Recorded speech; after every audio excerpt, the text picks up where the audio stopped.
Hello students, मैं professor PN. Sinha आपका स्वागत करता हूं हमारे यूट्यूब चैनल पर। स्टूडेंट्स, आज इस वीडियो लेक्चर में हम लोग रेस्पिरेशन के बारे में डिस्कस करेंगे। रेस्पिरेशन है क्या पहले जानेंगे, इसके बाद प्लांट में रेस्पिरेशन कैसे होता है, एनिमल में रेस्पिरेशन कैसे होता है, दोनों प्लांट और एनिमल के बारे में डिस्कस करेंगे। सबसे पहले स्टार्ट करते हैं, रेस्पिरेशन है क्या, व्हाट इज़ रेस्पिरेशन। रेस्पिरेशन जैसे कि फूड मटेरियल हम लोग लेते हैं तो फूड मटेरियल का ऑक्सीडेशन होता है, यानी ऑक्सीजन से ऐड होता है। और ऑक्सीजन से जब ऐड होता है तो कार्बन डाइऑक्साइड, वाटर और एनर्जी बनती है।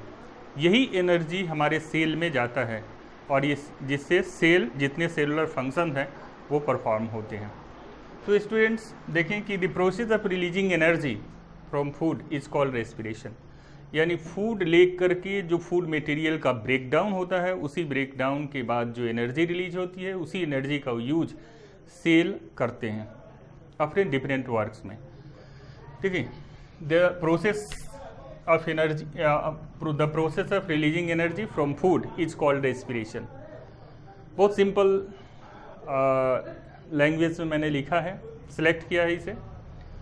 फूड को जब फूड का ऑक्सीडेशन होता है, यानी एडिशन ऑफ ऑक्सीजन, जब हम ऑक्सीजन लेते हैं शरीर के अंदर तो सबसे पहले फूड मटेरियल का ऑक्सीडेशन होता है और उसका ब्रेक डाउन होता है। ब्रेक डाउन होने के बाद कार्बन डाइऑक्साइड में ये ब्रेक करता है, वाटर मॉलिक्यूल्स का फॉर्मेशन होता है और ये एनर्जी निकलती है।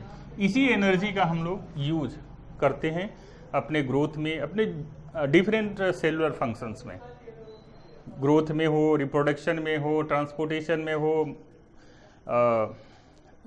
माइंड के डेवलपमेंट में हो, सारे बॉडी के फंक्शन में, सारे मेटाबॉलिक और कैटाबॉलिक फंक्शंस में यूज किए जाते हैं। तो रेस्पिरेशन के बाद टाइप्स ऑफ रेस्पिरेशन कितने तरह के होते हैं। तो रेस्पिरेशन, टाइप्स ऑफ रेस्पिरेशन में रेस्पिरेशन दो तरह के होते हैं। फर्स्ट रेस्पिरेशन है एरोबिक रेस्पिरेशन और सेकेंड रेस्पिरेशन है एनाएरोबिक रेस्पिरेशन। एरोबिक रेस्पिरेशन क्या है। एरोबिक रेस्पिरेशन में यहाँ ऑक्सीडेशन यानी यूज ऑफ ऑक्सीजन होता है, ये हमेशा ऑक्सीजन के प्रेजेंस में होता है। The large amount of energy released in the presence of oxygen from the break down of the food substances. Food substances के ब्रेक डाउन के लिए अगर ऑक्सीजन का यूज होता है, ऑक्सीजन के प्रेजेंस में ये होता है, तो उसे एरोबिक रेस्पिरेशन कहते हैं। यानी ये एरोबिक रेस्पिरेशन जो होता है प्रेजेंस ऑफ ऑक्सीजन, हमेशा याद रखना है कि प्रेजेंस ऑफ ऑक्सीजन में होता है। दूसरा एनाएरोबिक रेस्पिरेशन जो होता है, इसमें भी एनर्जी रिलीज होती है लेकिन इसमें कम मात्रा में एनर्जी रिलीज होती है। ये respiration small amount of energy is released in the absence और in the lack of oxygen, या तो ऑक्सीजन के ऑब्सेंस में होगा या ऑक्सीजन की कमी होगी, तब ये एनाएरोबिक रेस्पिरेशन होगा। और उस स्थिति में फूड मटेरियल का ब्रेकडाउन होता है और काफ़ी कम मात्रा में एनर्जी निकलती है। ये एनाएरोबिक रेस्पिरेशन यीस्ट, बैक्टीरिया और ह्यूमन मसल्स में होते हैं। इसके बारे में डिस्कस हम लोग आगे के पॉइंट्स में करेंगे। अब इसको हम एक चार्ट के द्वारा समझते हैं। The complete process of breakdown of glucose in both aerobic and anaerobic respiration. Glucose में जो बनता है फूड मटेरियल से हमें मिलता है, वो वही ग्लूकोज का ब्रेकडाउन होता है। अगर ग्लूकोज मॉलिक्यूल का ब्रेकडाउन, अब देखें ग्लूकोज मॉलिक्यूल्स क्या होता है, 6 कार्बन मॉलिक्यूल्स होते हैं। ग्लूकोज में C6H12O6, ये ग्लूकोज मॉलिक्यूल्स। ये जो ग्लूकोज है चेंज कर जाता है पायरुवेट में, साइटोप्लाज्म के अंदर। और ये पायरुवेट क्या है कि 3 कार्बन एटम के मॉलिक्यूल्स हैं, यानी C6 जो है, C6 अब C3 में चेंज कर जाएगा।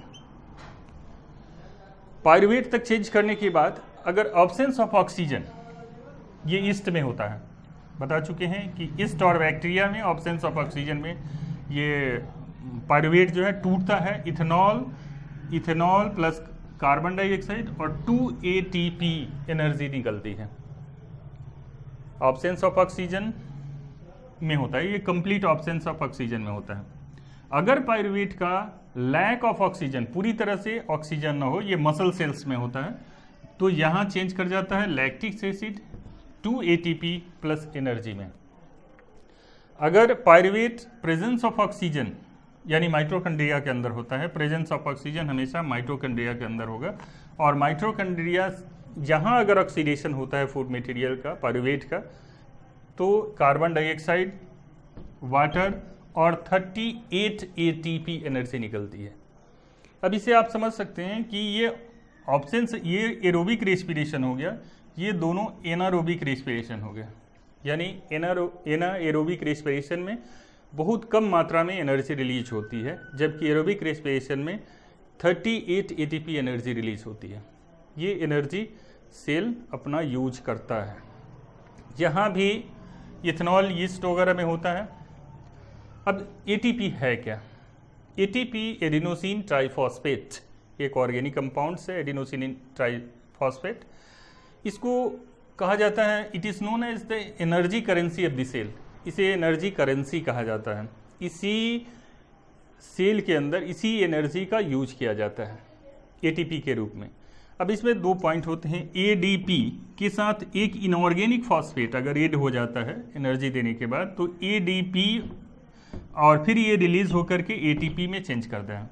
एडीपी एडिनोसिन डाइफॉस्फेट, डी मतलब डाई, इसमें 2 फॉस्फेट होते हैं और एक फॉस्फेट इसमें ऐड हो जाएगा तो एडीपी में चेंज कर जाएगा, और फिर एक फॉस्फेट रिलीज हो जाएगा तो एटीपी में चेंज कर जाएगा, एडिनोसिन ट्राइफॉस्फेट।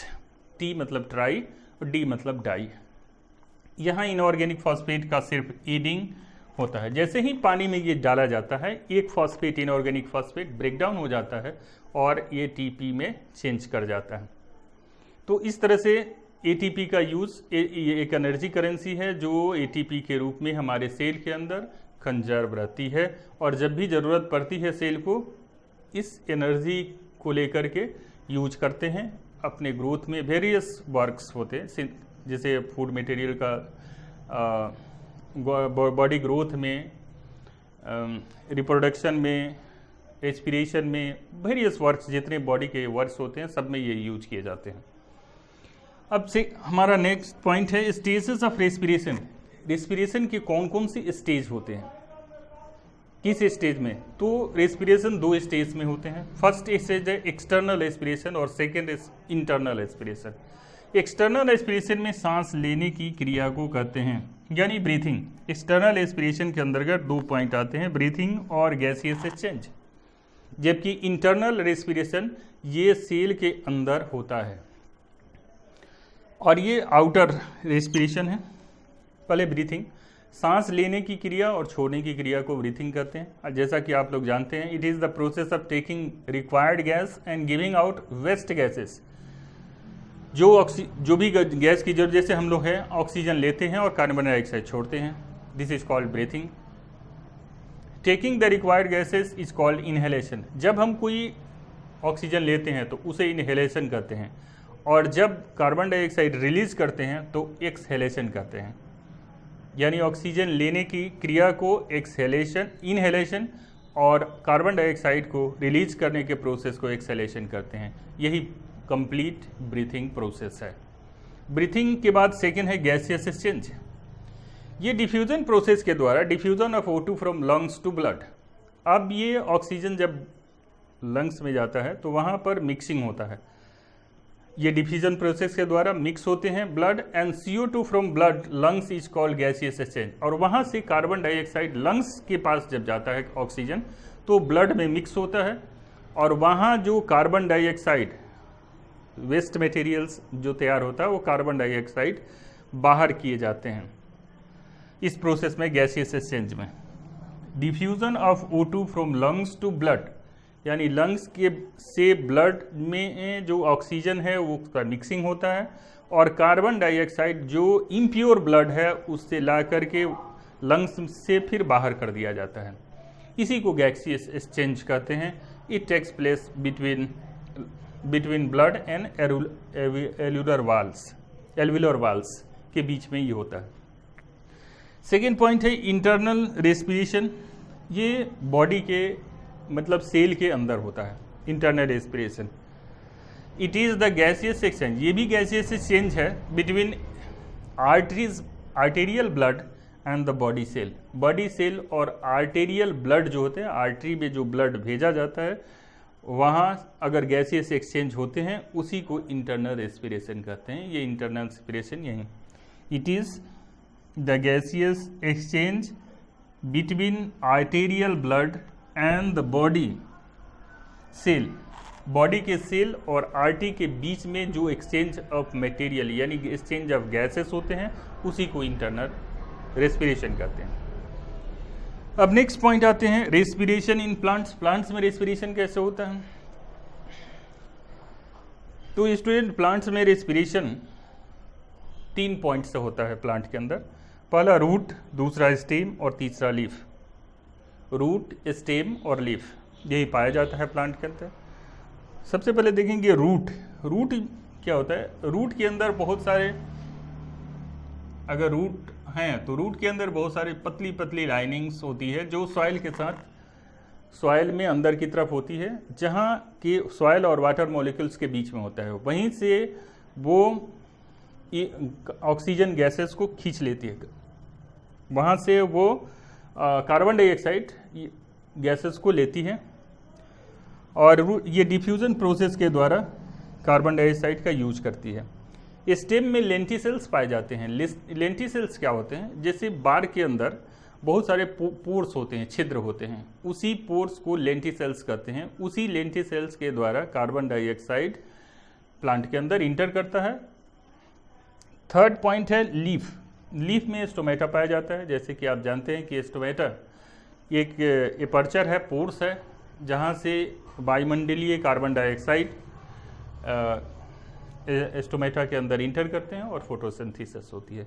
तो इस तरह से 3 पॉइंट्स हैं जिसमें प्लांट अपना रेस्पिरेशन करते हैं। फर्स्ट है रूट, जो वाटर मॉलिक्यूल्स के अंदर यानी मिट्टी के अंदर जो गैसेस होती है उस गैसेस को डिफ्यूजन प्रोसेस के द्वारा लीफ तक पहुंचाते हैं।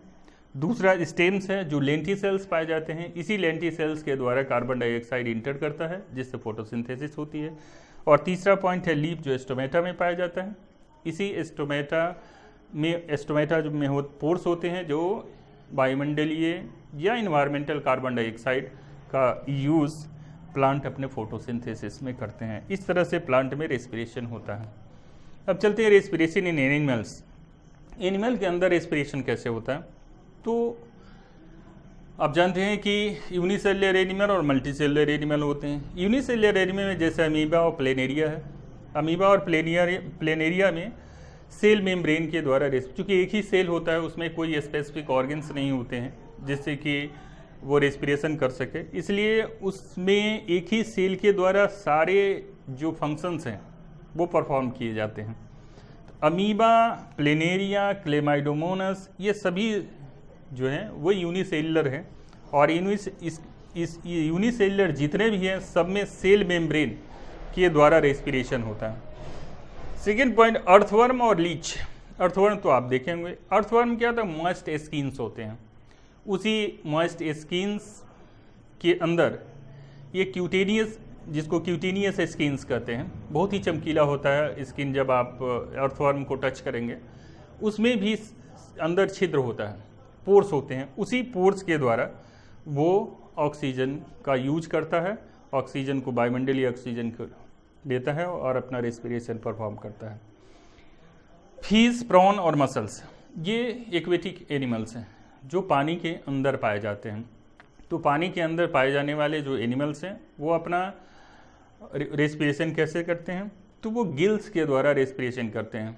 आप जानते हैं कि पानी के अंदर भी ऑक्सीजन, कार्बन डाइऑक्साइड आसानी से घुले होते हैं। उसी ऑक्सीजन का उपयोग गिल्स के द्वारा वो फिश, मछलियाँ, प्रॉन और म्यूसल्स, जितने ग्रुप के एक्वेटिक एनिमल्स हैं वो सारे एक्वेटिक एनिमल्स ये गिल्स के द्वारा रेस्पिरेशन करते हैं। फ्रॉग का रेस्पिरेशन मॉइस्ट स्किन होता है या लंग्स होते हैं। जो डेवलप्ड फ्रॉग होते हैं उसमें लंग्स पाए जाते हैं और जो छोटे होते हैं उसमें मॉइस्ट स्किन पाया जाता है। इसी स्किन के द्वारा वो अपना रेस्पिरेशन करते हैं। स्किन्स में भी पोर्स होते हैं, चमकीले होते हैं, जहाँ से ऑक्सीजन आसानी से गैसों का एक्सचेंज कर लेता है वो skin, moist skin. Fifth point है टेरेस्ट्रियल एनिमल्स। जितने भी टेरेस्ट्रियल एनिमल्स हैं यानी धरती पर रहने वाले एनिमल्स जो धरती के ऊपर या धरती पर ऊपर की तरफ रहते हैं वो उसको टेरेस्ट्रियल एनिमल्स कहते हैं। वो लंग्स के द्वारा, जैसे ह्यूमन बीइंग्स है, हम लोग लंग्स के द्वारा अपना रेस्पिरेशन करते हैं। और इसके बारे में हम लंग्स के बारे में डिटेल्स में थोड़ी देर बाद चर्चा करेंगे। तो एक क्वेश्चन यहाँ एराइज करता है स्टूडेंट्स कि एक्वेटिक एनिमल्स में पानी के अंदर जो रेस्पिरेशन प्रोसेस होता है बहुत फास्ट होता है टेरेस्ट्रियल एनिमल की अपेक्षा। तो चूंकि पानी में ऑक्सीजन कम मात्रा में घुला होता है, कार्बन डाइऑक्साइड जानते ही हैं कि कार्बन डाइऑक्साइड पानी में अच्छी तरह से घुला होता है, जबकि ऑक्सीजन पानी में बहुत ही कम घुलता है। तो चूंकि ऑक्सीजन कम होने के कारण एक्वेटिक एनिमल्स को ऑक्सीजन कम मिलता है। इस कारण से उनका जो वाइब्रेशन है, रेस्पिरेशन के जो रेट हैं वो काफ़ी फास्ट होते हैं, जबकि टेरेस्ट्रियल एनिमल को आसानी से ऑक्सीजन अवेलेबल है, इसलिए उसमें रेस्पिरेशन के जो रेट हैं वो बहुत ही स्लो होते हैं। एक्वेटिक एनिमल के रेस्पेक्ट में अगर देखेंगे तो टेरेस्ट्रियल एनिमल्स में रेस्पिरेशन रेट जो है स्लो होते हैं। स्टूडेंट्स, अगर आप स्क्रीनशॉट लेना चाहते हैं तो ले लें और मैं आगे इस प्रोसेस इसी रेस्पिरेशन को कंटिन्यू ह्यूमन रेस्पिरेटरी सिस्टम के बारे में डिस्कस करने जा रहा हूँ।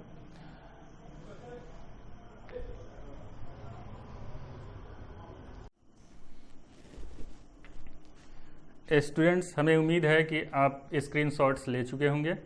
अब हम आगे कंटिन्यू करते हैं ह्यूमन रेस्पिरेटरी सिस्टम के बारे में। ह्यूमन रेस्पिरेटरी सिस्टम में कौन कौन से पहले पार्ट्स इन्वॉल्व होते हैं उसके बारे में पहले जान लें, इसके बाद उसके प्रोसेस मैकेनिज्म के बारे में समझेंगे। ह्यूमन रेस्पिरेटरी सिस्टम में सबसे फर्स्ट पॉइंट है नसल कैविटी। नसल कैविटी जो होती है जहाँ से हम सांस लेते हैं नाक से, और नाक की जो कैविटी होती है उसी कैविटी को नसल कैविटी कहते हैं। नसल कैविटी के अंदर जैसे ही एयर आता है उसमें फाइन हेयर्स होते हैं जो एयर को फिल्टर करते हैं। जैसे ही ये एयर फिल्टर होकर के आगे की तरफ आता है फेरिंग्स के पास, फेरिंग्स में आता है, फेरिंग्स में वहाँ पर एयर पास करता है, फेरिंग्स एयर पास करता है लैरिंग्स को, और लैरिंग्स एयर पास करता है ट्रैकिया को। ये देखें फेरिंग्स, ये लैरिंग्स, ये यहाँ लैरिंग्स में वोकल सैक होते हैं यानी वॉयस बक्स होते हैं जिससे हमारी आवाज़ निकलती है। लैरिंग्स जो एयर होते हैं वो आगे की तरफ पास करता है ट्रैकिया को। ट्रैकिया क्या होते हैं? रिंग्स ऑफ कार्टिलेज, कार्टिलेज के रिंग के बने होते हैं। ये स्ट्रक्चर में देख रहे हैं कि दिखाया गया है, कार्टिलेज के रिंग्स के बने होते हैं। ट्रैकिया क्या करता है, इसके बाद आगे चल के ट्रैकिया दो पार्ट में डिवाइड कर जाता है। तो इसको दोनों पार्ट को ये ब्रोंकी कहलाता है। ब्रोंकी, अब एक पार्ट लेते हैं। ब्रोंकी जो है ब्रोंक्यूल्स में डिवाइड कर जाता है, और ब्रोंक्यूल्स एल्वियुलर सैक में डिवाइड कर जाता है। ये इतने पार्ट्स जो हैं रेस्पिरेशन में पार्टिसिपेट करते हैं, ये हमारे रेस्पिरेटरी ऑर्गन्स हैं जो रेस्पिरेशन में हेल्प करते हैं। बाकी ये डायफ्राम है जो प्रोटेक्शन करता है लंग्स को। इसके बाद इसमें रिब्स होते हैं, 12 पेयर्स ऑफ रिब्स होते हैं जो केज की बनाता है जिसमें लंग्स और हार्ट को प्रोटेक्ट करता है। अब एक एक करके डिस्कस करते हैं नसल कैविटी के। नॉस्ट्रिल्स या नसल कैविटी जो होती है जहाँ से एयर लिया जाता है उसमें फाइन हेयर्स होते हैं जो एयर को फिल्टर करता है। एयर का फिल्ट्रेशन नसल कैविटी में हो जाती है। जैसे डस्ट पार्टिकल्स वगैरह दूसरे पार्टिकल्स, अगर कोई माइक्रो ऑर्गेनिज्म छोटे पार्टिकल्स आ जाते हैं वो भी फाइन हेयर के द्वारा सेपरेट कर दिए जाते हैं। नसल कैविटी, नॉस्ट्रिल्स, इसके बाद नसल कैविटी के बाद, नसल कैविटी में आने के बाद एयर का कंडीशनिंग भी हो जाता है, यानी एयर कंडीशन हो जाता है, ठंडा हो जाता है। इसके बाद फेरिंग्स में पहुंचता है। कोई इसमें प्रोसेस नहीं है, सीधे पास करता है। फेरिंग्स में एयर पास करता है, फेरिंग्स एयर को पास करता है लैरिंग्स को, लैरिंग्स क्या करता है, ट्रैकिया को प्रोटेक्ट करता है, साथ साथ साउंड प्रोडक्शन में साउंड प्रोड्यूस करता है। इस बता चुके हैं कि लैरिंग्स में ही वॉइस बॉक्स होता है जहां से हमारी आवाज निकलती है। इसके बाद ट्रैकिया में एयर जैसे ही पहुंचता है, ये रिंग्स ऑफ कार्टिलेज के बने होते हैं। मतलब कार्टिलेज, बोन और कार्टिलेज आपने पढ़ा होगा। कार्टिलेज जो होते हैं मुलायम बोन्स होते हैं, जो उसमें एक्सपेंशन भी हो सकता है और कंट्रेक्शन भी हो सकता है आसानी से। ट्रैकिया के बाद आगे की तरफ ये पार्ट जो है, आगे की तरफ ये ब्रोंकी में डिवाइड कर जाता है। तो bronchi divided into 2 smaller tubes on entering the thoracic cavity. अब यहाँ पहुँचने के बाद ब्रोंकी ये थोरेसिक कैविटी में इंटर कर जाता है, तो इसको थोरेसिक कैविटी कहते हैं। ब्रोंकी थोरेसिक कैविटी में इंटर कर जाता है।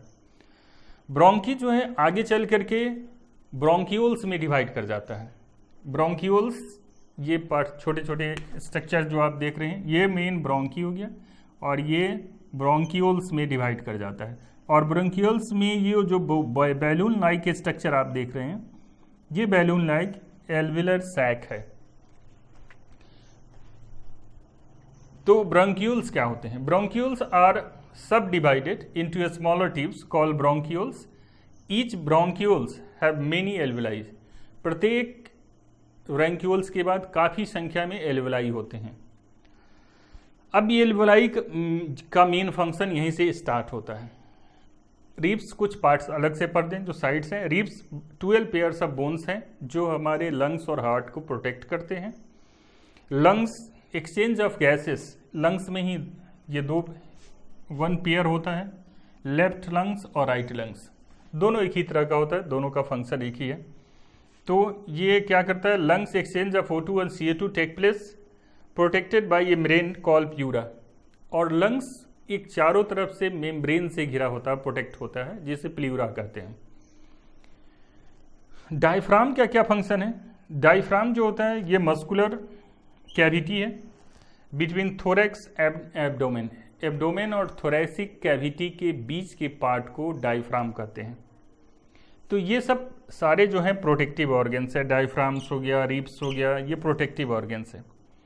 अब एक्सचेंज ऑफ गैसेज का, जैसे ही ऑक्सीजन यहाँ से लिया जाता है, यानी नोस्टिल से लेते हैं, नसल कैविटी में आती है, नसल कैविटी से फायरिंग्स होते हुए लैरिंग्स में आता है, लैरिंग्स से ट्रैकिया में आता है, ट्रैकिया से ब्रोंकी में आता है, ब्रोंकी से ब्रोंकियोल्स में आता है, ब्रोंकियोल्स से एल्विलर सैक में पहुंचता है। इतने पार्ट्स में पहुंचने के बाद रियल में एल्विलर सैक के अंदर ही एक्सचेंज ऑफ गैसेस होते हैं। जो ऑक्सीजन आता है पास करके, तो ऑक्सीजन और कार्बन डाइऑक्साइड एल्विलर सैक के अंदर ही, यानी एल्विलाई में ही ऑक्सीजन और कार्बन डाइऑक्साइड का एक्सचेंज होता है। ऑक्सीजन यहाँ पहुँचने के बाद यहाँ इम्प्योर ब्लड भी पहुँचता है जिसमें कार्बन डाइऑक्साइड की मात्रा ज़्यादा होती है। वहाँ एल्विलाई के अंदर कार्बन डाइऑक्साइड को उनके जो वेसल्स होते हैं, इसमें नेटवर्क ऑफ ब्लड वेसल्स होते हैं एल्विलाई के अंदर, जो ब्लड वेसल्स होते हैं वो कार्बन डाइऑक्साइड को सिलेक्ट करके एक्सेलेशन के लिए भेज देते हैं, बॉडी से बाहर निकाल देते हैं। और ऑक्सीजन जो हमारे आता है ब्रोंकिया होते हुए ब्रोंकियोल्स के द्वारा, उस ऑक्सीजन में जो ब्लड के हीमोग्लोबिन है वो ऑक्सीजन से काफ़ी लगाव होता है और हीमोग्लोबिन जो है ऑक्सीजन के साथ मिक्सअप हो जाता है और मिक्सअप होकर के फिर ब्लड वेसल्स के द्वारा सेल के अंदर बॉडी के डिफरेंट पार्ट तक भेज दिए जाते हैं। तो extensive network of blood vessels alveoli का होता है। ब्लड रिलीजेस CO2 इन एल्विलाई। ब्लड जो है, जो इम्प्योर ब्लड होता है, वो CO2 को एल्विलाई में ही रिलीज करता है। O2 is taken by blood from alveolar air. जो एल्विलर सैक या एल्विलर एयर्स जो ऊपर की तरफ से आते हैं वो ऑक्सीजन होते हैं। वो ऑक्सीजन क्या होते हैं, फिर वहीं पर एल्विलर एयर से जो इम्प्योर ब्लड है उसमें से कार्बन डाइऑक्साइड को अलग सेपरेट करता है और उसमें ऑक्सीजन ऐड करता है और फिर ब्लड वेसल्स को दे देता है सप्लाई के लिए। अब ब्लड के अंदर हीमोग्लोबिन पाया जाता है। हीमोग्लोबिन जो है वो ऑक्सीजन को कैप्चर कर लेता है, पकड़ लेता है। CO2 is more soluble in water than O2, और जैसे ही हीमोग्लोबिन चूंकि एफिनिटी सबसे ज़्यादा ऑक्सीजन से ही होती है हीमोग्लोबिन की, तो हीमोग्लोबिन क्या होता है, हीमोग्लोबिन में ऑक्सीजन एब्जॉर्ब हो जाता है, और एब्जॉर्ब होने के बाद वो पूर्णतः प्योर ब्लड हो जाता है, और वो ब्लड तुरंत फिर वेसल के द्वारा भेज दिया जाता है बॉडी के डिफरेंट पार्ट तक। अब ये क्वेश्चन राइज करता है यहाँ कि CO2 is more soluble in water than O2। CO2 जो होता है पानी में सबसे ज़्यादा सोल्युबल है वाटर की अपेक्षा, इसलिए CO2 जब बाहर कर दिया जाए, ऑक्सीजन कम सोल्युबल होते हैं। एक्वेटिक एनिमल्स जो होते हैं ऑक्सीजन की कमी होती है वाटर में, चूंकि बहुत कम, इस कारण से उनका जो रेस्पिरेटरी रेट है, यानी गिल्स जो काफ़ी तेज़ी से वाइब्रेट करता है, क्योंकि ऑक्सीजन की कमी होती है। Haemoglobin is respiratory pigment. Haemoglobin एक रेस्पिरेटरी पिगमेंट है जो सबसे ज़्यादा ऑक्सीजन के साथ एफिनिटी होती है। तो स्टूडेंट्स, हमें लगता है आप ह्यूमन रेस्पिरेटरी सिस्टम को समझ गए होंगे। इसी के साथ रेस्पिरेटरी सिस्टम ख़त्म होता है। और स्टूडेंट्स, मेरे वीडियो को लाइक करें, मेरे चैनल को सब्सक्राइब करें, तथा जितना संभव हो शेयर करने का प्रयास करें। Thanks a lot for watching the video.